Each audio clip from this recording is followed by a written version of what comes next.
अंजलि को सिलाई का काम बहुत पसंद था। वो बचपन से सिलाई करती आई है। अंजलि के माता पिता बहुत गरीब थे। उन दोनों के पास 2 वक्त की रोटी खाने तक के पैसे नहीं थे। तब 5 साल की अंजलि ने सिलाई सीखकर पूरे परिवार को खाना परोसा था। अंजलि बिटिया कितनी समझदार है, उसी की वजह से आज हमें खाना मिल रहा है।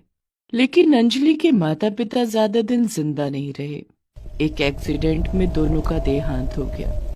उसके बाद से अंजलि अकेली ही रहने लगी। इस तरह अंजलि जवान हो गई।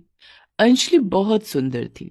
वो खुद के लिए कपड़े सिलती थी और वही पहनकर कॉलेज जाया करती थी।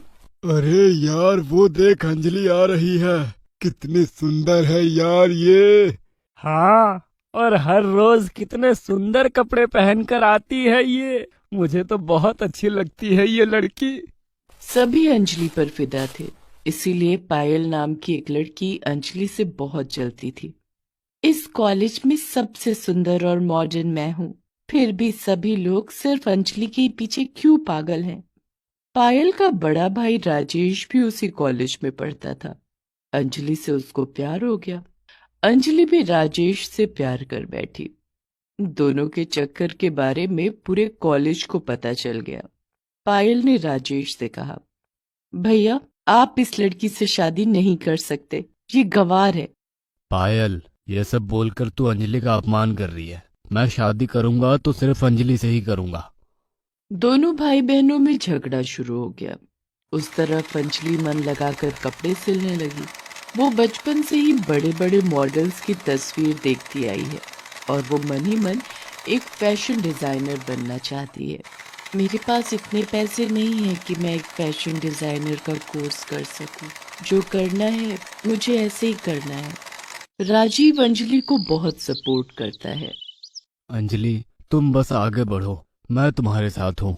अंजलि काम करती रहती है। उसे लोगों से कपड़े बनाने के ऑर्डर मिलते हैं और उससे अंजलि की अच्छी कमाई भी हो जाती है। ऐसे ही कॉलेज खत्म हो जाता है और राजीव अंजलि से शादी कर लेता है। अंजलि को देखकर पायल और उसकी माँ जानकी चौंक जाते हैं। ये कौन है बेटा? ये तूने किससे शादी की है? इसका नाम अंजलि है माँ। मैं इससे बहुत प्यार करता हूँ। भैया तूने ये बहुत गलत किया है, इसका फल अच्छा नहीं होगा। अंजलि कुछ नहीं कहती। उसे राजीव से प्यार है। अंजलि अपने मायके से बस सिलाई मशीन ही लेकर आई है। इस बात को लेकर जानकी उल्टी सीधी बातें करने लगती है। इस लड़की में तो तमीज नाम की कोई चीज ही नहीं है।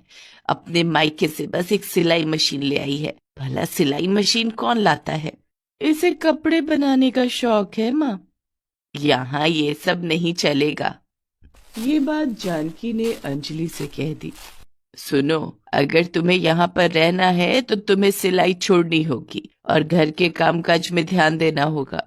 लेकिन माँ जी, सिलाई में कैसे छोड़ सकती हो? ये तो मैं बचपन से करती आई हूँ।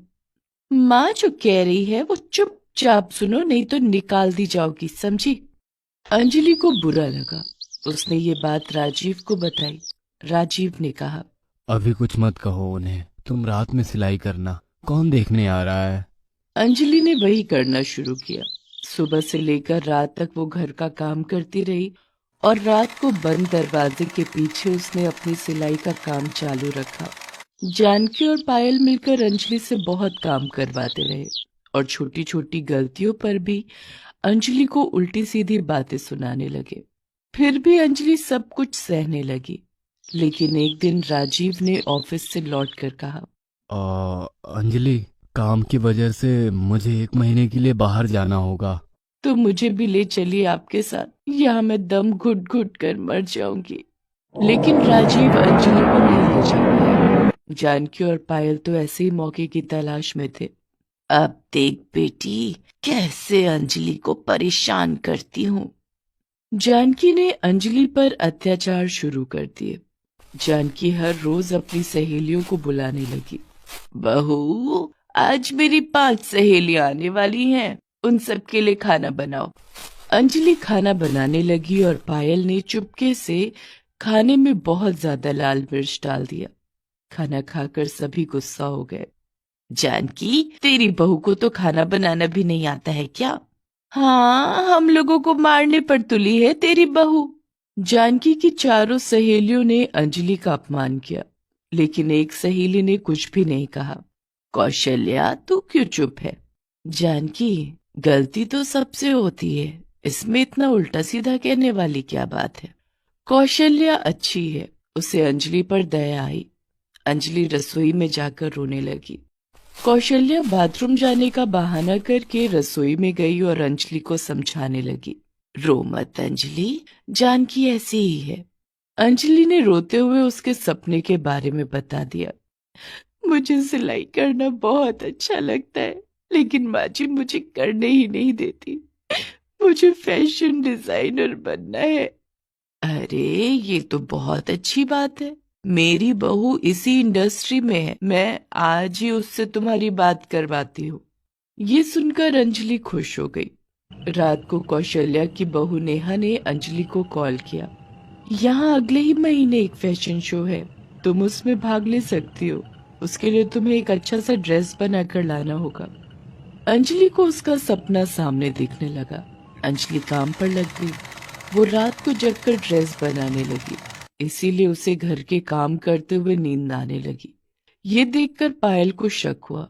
ये अंजलि रात को क्या करती है जो दिन में इतनी नींद आती है? मुझे देखना पड़ेगा।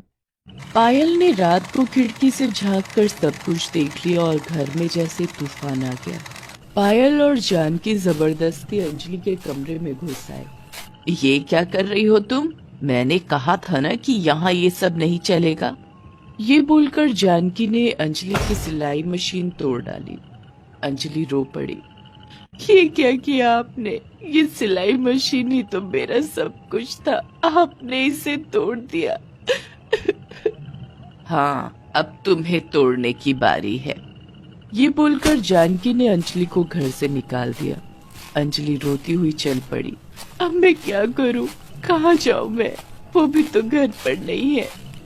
अंजलि एक जंगल में पहुंच गई और पेड़ के नीचे बैठकर रोने लगी। तभी उसे एक चीख सुनाई दी। बचाओ, बचाओ!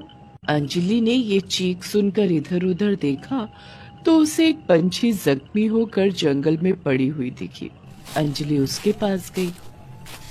हे भगवान, इसके शरीर से तो खून निकल रहा है। अंजलि ने पानी से खून साफ किया और जंगल से जड़ी बूटी लाकर उस पंछी को ठीक किया और तभी वहां एक चमत्कार हो गया। वो पंछी जंगल की देवी में बदल गई। अंजलि, मैं पंछी के रूप में तुम्हारी परीक्षा ले रही थी। तुम्हारा दिल बहुत साफ है, मैं तुमसे प्रसन्न हूँ, लेकिन तुम इतनी रात को इस जंगल में क्या कर रही हो? अंजलि ने जंगल की देवी को सब कुछ बताया। देवी ने कहा, ये बात है, ठीक है, मैं तुम्हें एक जादुई सिलाई मशीन देती हूँ। इससे तुम जैसे कपड़े बुनना चाहोगी वैसे कपड़े एक चुटकी में बुन सकती हो और इस सिलाई मशीन को कोई तोड़ भी नहीं सकता। अंजलि को जादुई सिलाई मशीन मिल गई। अंजलि ने जंगल में बैठकर ही अच्छे अच्छे डिजाइन के कपड़े बनाना शुरू कर दिया और 10 अच्छे कपड़े रातों रात तैयार हो गए। उन कपड़ों को लेकर वो फैशन शो में चली गई। नेहा अंजलि का ही इंतजार कर रही थी। अंजलि, आओ आओ, मैं तुम्हारा इंतजार कर रही थी, लेकिन तुम्हारे पास तो मॉडल नहीं है। तुम्हारे इन कपड़ों को पहनकर स्टेज पर कौन चलेगा? अंजलि को कुछ समझ में नहीं आया। उसने कह दिया, मैं खुद चलूंगी। अंजलि ने उन कपड़ों को पहनकर स्टेज पर वॉक किया और वो फर्स्ट आ गई। उसे लाखों रुपए का प्राइज मिला। एक कंपनी से उसे कपड़ों का ऑर्डर भी मिल गया। अंजलि की लाइफ चेंज हो गई। उसने एक घर खरीद लिया। उस तरफ राजेश घर लौटा तो वो अंजलि को ढूंढने लगा। पायल ने सब कुछ बता दिया। राजेश गुस्सा हो गया और अपनी माँ और बहन को उल्टी सीधी बातें सुनाकर बाहर चला गया और फिर वो अंजलि के पास जाकर उसी के साथ रहने लगा। इस बात से जानकी गुस्सा हो गई। मेरे बेटे को छीन लिया, ठीक है, मैं उस अंजलि की बच्ची को मजा चखा कर ही रहूंगी। ये बोलकर रात को जानकी और पायल अंजलि के घर में चुपके से घुस गए और सिलाई मशीन के पास चले गए। इस सिलाई मशीन की वजह से ही सब कुछ हो रहा है। ये बोलकर जानकी ने उस मशीन को तोड़ने की कोशिश की, लेकिन तभी अचानक से उस मशीन से धागा अपने आप निकलने लगा और उस धागे ने जानकी और पायल को एक साथ बांध दिया।